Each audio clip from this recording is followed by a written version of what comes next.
Good afternoon. I'm Dara Bunjon. I'm the food enthusiast here at J More Living. I'm a food writer, food stylist, PR maven, and a frustrated baker. Those of you joining us live, drop your comments or questions for myself or my guests into the comment box, and you'll see me turn my head from time to time to check and see. So definitely jump in and join the conversation. Today's guest is Cherie Mercer Twohy, a Trader Joe's junkie and aficionado who's the author of 4 Trader Joe's cookbooks. She is a former culinary trip leader, cooking school owner, teacher, and soon to be novelist. Cherie started her Trader Joe journey. That's hard to say very fast. Trader Joe journey back in 1967 at the original Trader Joe's. Let's bring Cherie in. Hi, Dara. Hi, it's so good. Am I pronouncing your last name correctly? It's Twohy, like a two Ch- and an E. Chewy, chewy, whatever. Tomato, tomato. Yes, exactly. As long as they know how to spell it on Amazon, that's what matters. So let's see. It just let people know you're on the West Coast. You're in Oregon, and so right now it's lunchtime here. What's on your plate to do today? What's going to keep you busy? Well, speaking with you is primary. I have a massive construction project happening upstairs, which is why I've located down into this little warren for today's chat. And I have a couple of pickups to do, and that's it for today. Watch for whales. I can see Wow, them out my window. that's great. That's great. Um, what generated that move from down around Pasadena, California, away from your beloved Trader Joe's That's true. And to to whale watching? well, it was a crazy accident. I broke my back in a car crash, Ooh, which necessitated closing the cooking school. I couldn't lift and do all that on my feet things. I left a very long marriage. My mother became ill, and we took a 1,400-mile road trip right before she passed, my mom and I, and visited places from her past. And I accidentally bought a house on the Oregon coast and moved moved everything and have never looked back. Just I love it here so much. that sounds wonderful. I have a friend, a chef friend who is up in Oregon, up near Salem.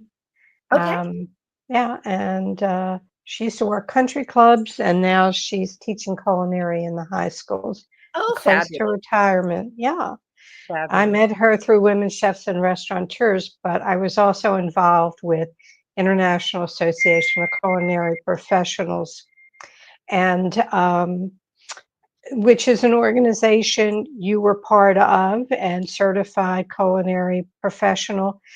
Was it through them that you took the wine courses to become a sommelier? No, that was beginning through the court of master sommeliers, and then I switched over to WSET. Okay, what does it stand for? Wine and Spirits Educational Trust, which is based in London. Was that back when Chez Sherry, which was your cooking school, Right. was open, or The, was that afterwards? the Or first sommelier course I did with the court was during that time, and then during COVID, I decided to spend my time not brushing up on my French or doing sourdough, but taking the WSET courses. that's great. It's always good, keeps the mind alert to continue in doing classes. Always, you can always learn something, I think. My curiosity on with almost every guest I ask, tell me about your family table. And it's open-ended, growing up, your family, what you cook, go for it. Well, I had a single working mom, so our family table was a little bit limited. Um, But my family that I created, uh, we had a lot of fun around the table. My kids, my kids would sit down, especially when I had the cooking school, and say, "Is this a recipe test?" Or my favorite, "What kind of chicken is this?" And frequently that chicken was pork or something else, but that was just the generic question. And Right. my oldest son, who passed away 10 years ago, was a I'm chef as sorry. well. We really Oh, bonded through food. And my middle son is married to a food stylist, and the whole family now. I have two adorable grandboys who are at 3 and 18 months, very into food. And my daughter, the lawyer, she started very late in life because she had a lot of cooks in the family. But weirdly, during law school, one of the more stressful phases of one's life, she relaxed by having dinner parties. So she's become a very intuitive cook, and I just love that. She used to text me all the time. I have this, this, and this. And her phraseology was, how many hots and how many longs? So how high do I cook it at and how long do I cook it? that's interesting in how she phrased it. For a while, I thought I was just going to say she was a designated eater. She was. She was. We talked about in the intro that you have written 4 Trader Joe cookbooks. Now, the original was the I Love Trader Joe's cookbook, which was 15 years ago. It was. Let's tell people that your love affair with Trader Joe's started back in 1967 near Pasadena at the original Trader Joe's. Any recollections of coming into Trader Joe's with your mother? How old were you? 11, 5, 6? Yep. Let's see. I was born in 55, so 12-ish, right? Did I Okay. do that math right? I think so. And absolutely, you know how they say that smell is the the sense that just snaps you into the past so efficiently. And I can smell right now that you've asked the question, the sweet and very pungent smell of oranges being pressed, because they had a fabulous orange juice squeezing machine right at the front of the store, and I can smell that, the oil from the skin coming out. It was just so bright and really lovely. I don't remember the flowers being at the front of the store then, but boy, I remember that citrusy aroma. Well, that really goes back. My introduction to Trader Joe's goes back to about 2000, where a friend whose mother lived in Northern Virginia, she had come across Trader Joe's in Latte, the Asian big box store, which we really didn't have much around here. So went to Trader Joe's. So that was my introduction. So I know that goes back to 2000. So between going to culinary school and graduating high school, what were you doing? Well, that's a big span there, because I went to culinary school at 40 when my baby sort of got into, regular preschool. What was I doing? I was working for several police departments, oddly, a hospital, ER, and then staying home and raising babies for quite a while. Always either was doing proofreading from home or we ran a small business um, during that time. And then, as I said, when my daughter became 3, 4, maybe, I thought I cooked the whole time. I mean, I did the Julia thing, all of that. I cooked for therapy, but I was untrained. So when I turned 40, a culinary school had opened, affiliated with Cordon Bleu at one point or another, but it wasn't when I went. And I went nights, knowing that I didn't want to have a restaurant or work in a restaurant, not really knowing what I wanted to do with it, but just wanting to know the hows and whys. And that right as the time I graduated, um, a store that was sort of a Williams Sonoma-ish store with a cooking school Right. in the back and the cookware in the front opened, and I taught there from the day they opened to the day they declared bankruptcy, and I knew that that was what I loved to do, so I went home and I printed up very, very professional business cards that you had to tear apart, and they had little, little dots on the top from the paper being torn, and taped them to the window of the now defunct cooking school and said, I didn't know either. Call me. Let's figure something out. And And within, then shows Cherie was born. yes, that's right. At some point, you ran culinary trips or hosted. I Was that still through do that. Cherie? It was in the beginning. I still do that. I thought that that would go away when the cooking school closed, but I had amassed sort of a devoted cadre of fellow travelers, and they would say, I think this couple would be a good fit, or my girlfriend wants to go.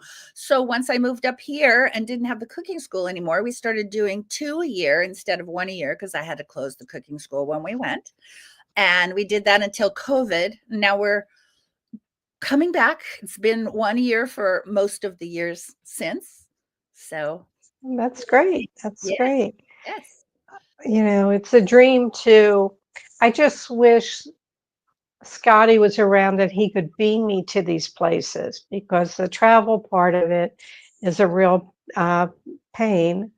But yeah, all the places, Italy, Spain, France, that's where I want to be. Somebody Yes. says, don't you, somebody asked me at reunion, says, don't you want to go here? I go, no. I said, this is where I want to be. All right. So we have you an hour and a half away, or 30 miles away, something, or 60 miles away from the nearest Trader Joe's. Yes. Big change. Big change. So you have to, obviously, with this latest issue of the I love the Trader Joe's cookbooks 15th anniversary edition, you had to really start going back in, taking cooler checks. And I find that the Trader Joe's that I go in, you get to know the one that's closest to you, but then I start, where's this, where's that, and the other Trader Joe's.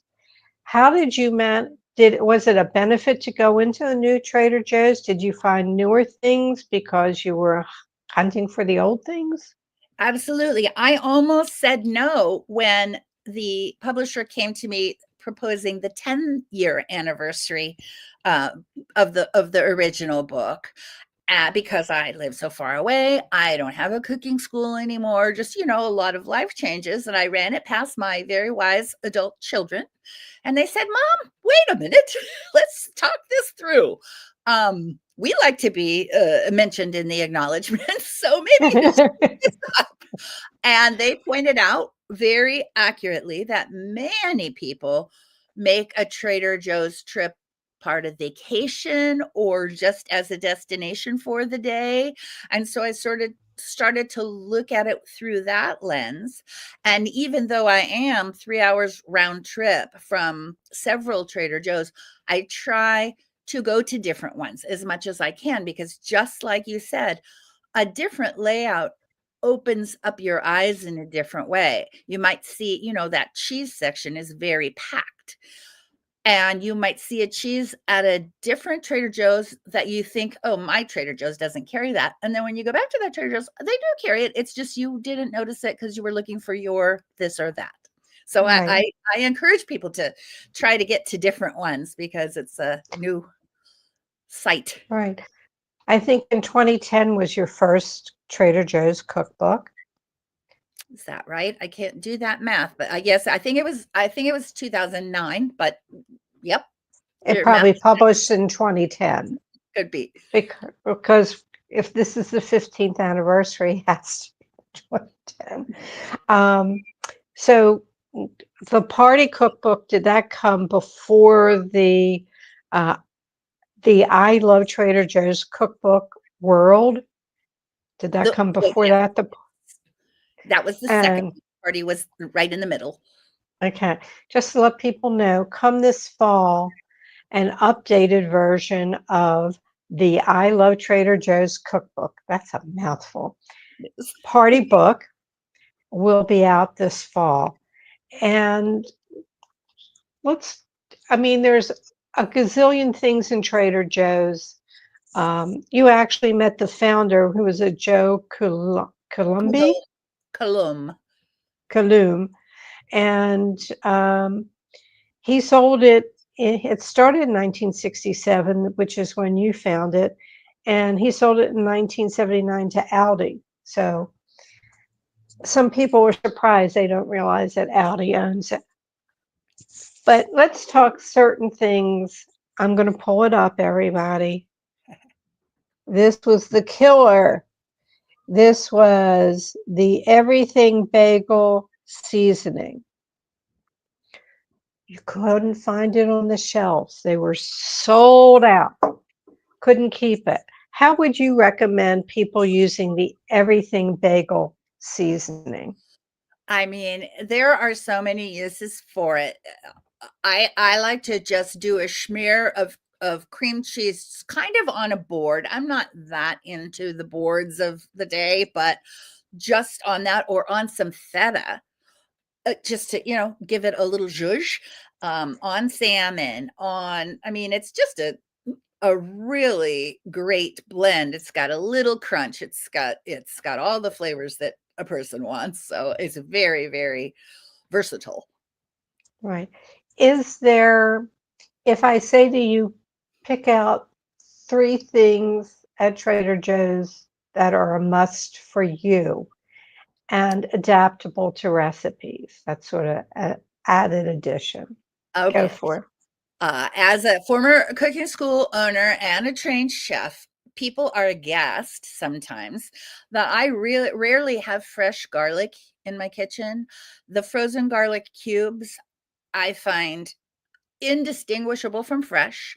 I put them in the saute pan frozen because they're very finely minced. And if you defrost them, they will burn very quickly. But I love having those in my freezer. I have to have 4 or 5 of those. And don't even talk to me about jarred garlic. No, the frozen one that's it for me. So that's one. I am a cheese person. So I always have several Trader Joe's cheeses that I'm trying out, working on. They have a fairly new, I mean, this is like picking a favorite child, Dara, but they have a fairly new refrigerated Thai peanut dressing that I have been putting on. I have a salad that I'm making these days. It's going to be I think it is in the new party book, that has no lettuce per se, so you can make it and it's good for the week in your fridge. It's cabbage and it's fennel and it's celery and all the crunches, and you can stir fry it. You can eat it as a salad. You can do a million things with it. And that Thai peanut dressing, maybe with some chicken, maybe with some shrimp, maybe just alone, is really delicious. I want people to know that there's, I think, 150 recipes, and things are interchangeable. If you happen to have homemade chicken stock, use that instead, even better. But it covers the gamut from appetizers to pasta to salads to desserts. And there are things in there, I start looking at it, and I had mentioned that gift card, and I'm going, And I start looking, they have a new thing, a lemon pesto. Yes, it's very So, good. There's another one. Don't get them confused. I think it's called a lemon Alfredo sauce. Get the lemon pesto. okay. Okay. We're That's going the to go with that. yes. Um, I'm just looking in your books. I had a PDF. I don't have a hard copy of the book. Most people, I go look for it. People go back to my promo, and the copy of the book shows up in the comments section. I'm pointing like people can really look at my screen here. I just held it up. I think you were looking away, but there it is. Okay, all right, we're all set. Um, that there are trucks and tricks from Trader Joe's that people don't know about that are talked about in the book. And there are I think you have, like, if you went for the corn mango salsa or whatever and you can't find that, at least when you have it in the book, it might say it's 15 ounces. So you can Yes. go find and adjust. Um,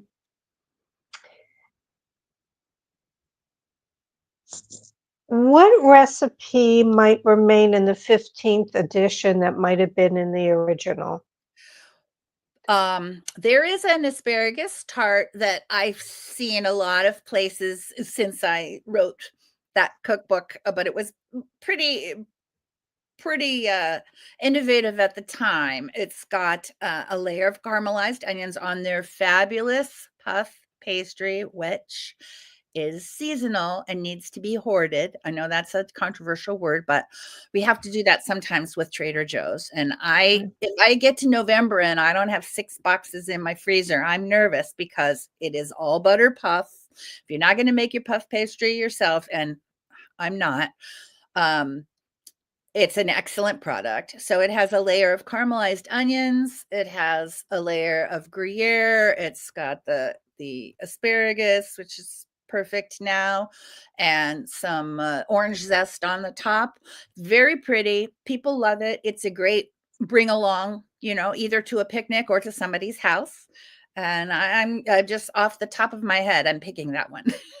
Well, puff pastry has really come into its own recently, and that goes to TikTok and Instagram. People are using it for the one pan events. They're using it for sweet and savory. Um, there is a fellow in England who was the upside down chef. Okay. He would put the parchment paper down, put the ingredients, put the puff pastry over it, bake it, and turn it over. So Brilliant. everybody's finding a way. So the puff pastry, but as you said, it's seasonal. Yes. That is an issue with Trader Joe's It is. because things are seasonal, things go out of fashion. Um, there was a phrase, where was it? I'm trying to think. All right, seasonal. Oh, I think I know what it is. Shall I help you? Yes, go for it. Discontinuous by nature? Is that it? Yes, yes. That's one of the things we love and hate about Trader Joe's is just when we really fall in love with the product. Where is it? It's gone. And my first thing is go to the altar, which is what I call the desk in front where the captains stand, and they have that wonderful computer that tells us, is it temporarily out of stock or is it horrifyingly discontinued? And they will call, if you're lucky enough to live in a radius of several Trader Joe's, they will call other stores for you and have them hold it if they have a few left. So, yep. But yes, discontinuous by nature. Those stores are smallish, and in order to bring in the new stuff we love, sometimes they get rid of something that we can't really live without. Yeah, they do in the fall and the entertaining the fig cracker with pistachio. So Oh, delicious. oh God, I can just eat Mm-hmm. them Mm-hmm. alone. No And we cheese. talked about the unexpected cheddar. Look for it. It has crystallized granules of Parmesan cheese in there. And it's very hard to explain. You slice it off. It's not a spreadable cheese. It's a hard cheese.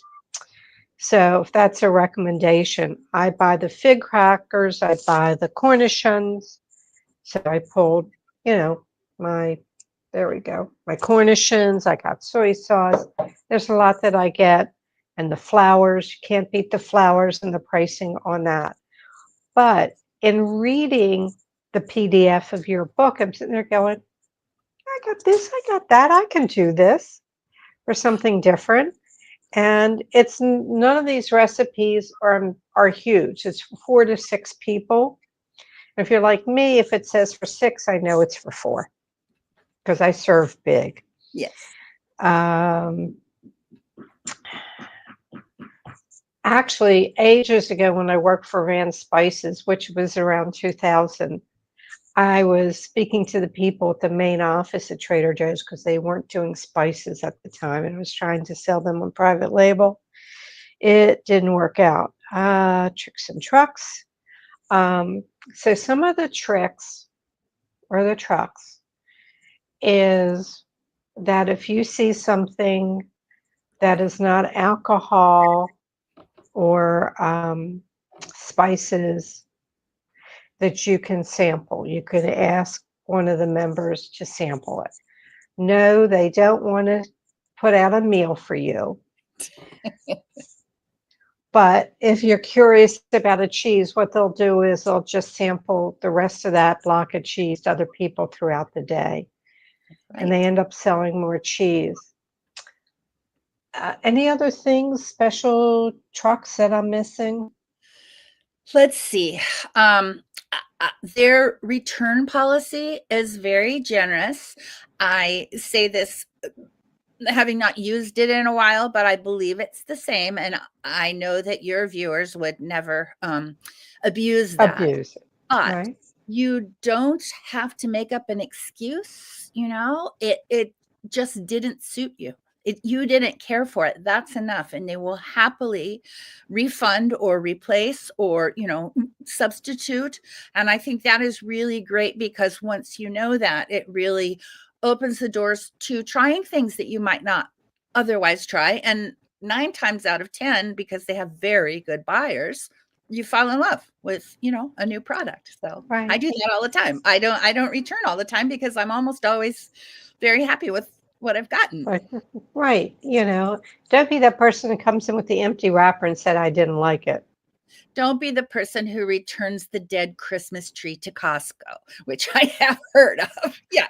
Let's be reasonable. Let's not spoil it for everyone. But I'm sure that you have a higher caliber of fans, Dara. So well, I think in reading up on Trader Joe's, where they put Trader Joe's was in a neighborhood that was upscale, middle income people. Yes, and Joe Colom's target market, when he took over some Pronto markets, which were dying off because 7-Eleven had come in. He was Stanford educated, and he was looking for like-minded people, overeducated and underemployed, who had done some travel and had fallen in love with the beautiful wines and cheeses of France and Italy and all of that, but couldn't afford the gourmet store prices. And so that's still sort of their focus, and bad parking lots. Yeah. The problem in Maryland is you cannot sell wine in the grocery stores. This is huge. There's no $2 chuck for us. I'm sorry.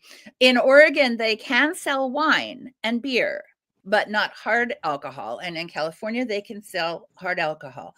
I did, the United States is a funny place, more. 50 states and 50 different liquor laws. In Massachusetts, I believe it was in Boston alone, they could have 3 stores within the municipality, but only one of them could sell alcohol. Another state had one where you had to go in another door, like a speakeasy or something, but they could sell it that way. So that's not Joe's fault. That's our that's our state's rights at work. Right. I want to remind people that in the comments section is information about going to Simon & Schuster to buy the Trader Joe books. If you don't want to go to Simon & Schuster, you can try Amazon. but the publisher is Simon & Schuster, so probably get a better deal with the publisher than you would with Amazon. And it's also available in Kindle. So yes, it's there for you. So don't miss out. And that is the I Love Trader Joe cookbooks. 15th, the new one, the 15th anniversary. We have the party one coming out. Is there going to be a revision of the world? I haven't been asked for that yet, so more to be discovered. But I would encourage people two things. First of all, get the updated ones because the publisher has someone go through and check every single ingredient. So at the time of publishing, even the recipes that were included from the previous cookbook, if there's an ingredient that's been updated, that's updated. So I don't want people to be, disappointed. It says right on the cover. And the other thing is I just have to plug your independent bookstore because I love them and they're in trouble. So that's another really great place to get the books is your I think if they go to the independent bookstores, at least they can start looking through the book and seeing what a joy it would be to own it, which you can't do by ordering online. And I guess we're down to my final questions. If you could go back and give your 18-year-old self a piece of advice, what would it be? Everything's going to be okay. Okay, simple answer, but I've heard that before. Oh, okay.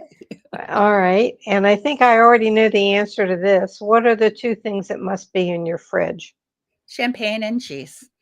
Okay. So that way I'm ready for a party and 10 minutes notice. Okay. If you can wake up tomorrow morning with a new talent, what would that be? I am sadly completely tone deaf and I would love to be musical. I would love to be able to appreciate music more. I would love to be able to play an instrument, anything musical, because I just ain't got it.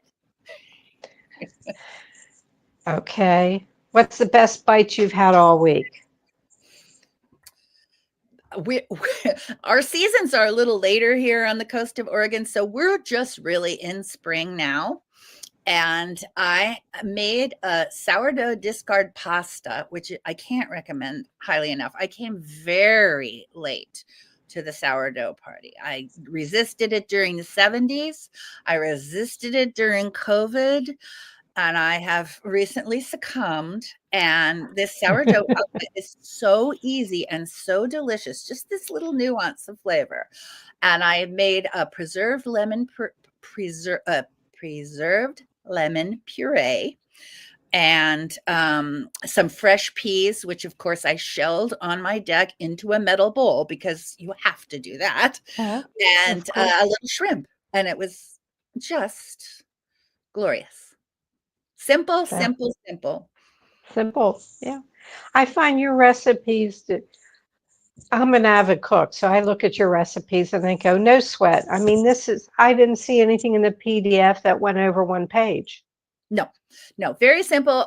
When my kids were little or younger, college age, every holiday, they would start getting texts from their college friends saying, look what I got for my birthday, or look what I got from Trader Joe's, from my mom for Christmas or Hanukkah, whatever. I like to think that they're really a good gateway to start cooking. And if you're going to use pre-prepared ingredients, Trader Joe's pre-prepared ingredients are great because they don't use preservatives. They don't use artificial colors and flavors and all of that stuff. So if you're going to open a jar of pesto, that's a good one. And I just want to say, people, next week's guest is Dr. Rebecca Bevins, who's a cognitive neuroscience and professor of psychology, whose TEDx show had 4 million viewers talking about artificial colors. Oh, wow. I'm going to tune into that. You have to tune into it. She is amazing, and it's an amazing subject. I'm not science oriented, so I'm sort of shaking in my boots. But a chef friend from ICP said, I'm friends with her. You should have her on. And there was just I'm going to talk about this a little bit later, but a documentary called To Die For. And she Oh. basically was sort of the inspiration. All right. So back to you, my lovely. What didn't I ask you that I probably should have? You're a very good interviewer. You hit a lot of the highlights. I think the one question that I get asked a lot that you didn't ask, and I'm grateful in a way, but now I'm going to open my mouth and stick my foot in it. Why the books aren't carried at Trader Joe's, which they are not. And there's a couple of reasons for that. And one of them is they don't carry books. They don't carry any books. They don't carry books. And the other one is that it's because they are so discontinuous by nature. It's one thing if you've gotten the book from your local independent bookstore, you got it as a gift or something, and an ingredient or two have moved on. You can deal with that. As you said, there are tips and tricks and tricks in the book, but not everybody reads the whole book. And I think it would be a bit of a waste of their time. It's one thing if you got the book from somewhere else, but if they sold it and then people are constantly coming to the altar and saying, but you don't have this anymore and you don't have that anymore. That's a very valid reason to me. I'm very grateful that they were so kind in letting us use the name with a disclaimer. And there are a lot of those books out there. So like I Yes. said, you can definitely source them elsewhere. Right. The what was I going to say? As we talk pre-show, it'll come to me in the middle of the night. Whatever I was going to say. Cherie, it's been a pleasure. Likewise. Enjoy your whales, and I look forward to seeing the I Love Trader Joe's cookbook party in the fall. There we go. All Thank you. right. Thank you Thank you. so much. It was an absolute pleasure. Nice to Bye chat with bye. you. Thanks. Bye-bye. Bye. And okay, hang on, people. Feel free to reach out to me via my email, food@jmoreliving, or at Dara Cooks is my Instagram.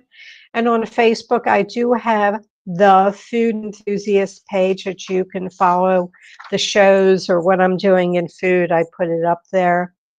And I just talked lightly before about next week's guest will be Dr. Rebecca Bevins, a cognitive neuroscientist and professor of psychology at Western Nevada College. She holds a PhD in cognitive neuroscience and a master's in child development from the University of Nevada, Reno.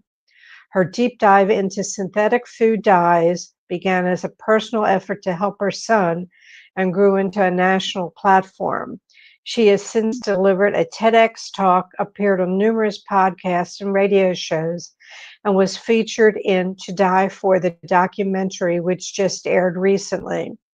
With her students, she has researched the presence of synthetic dyes in everyday products and continues to collaborate with scientists around the world, combining rigorous research with a parent's passion for change.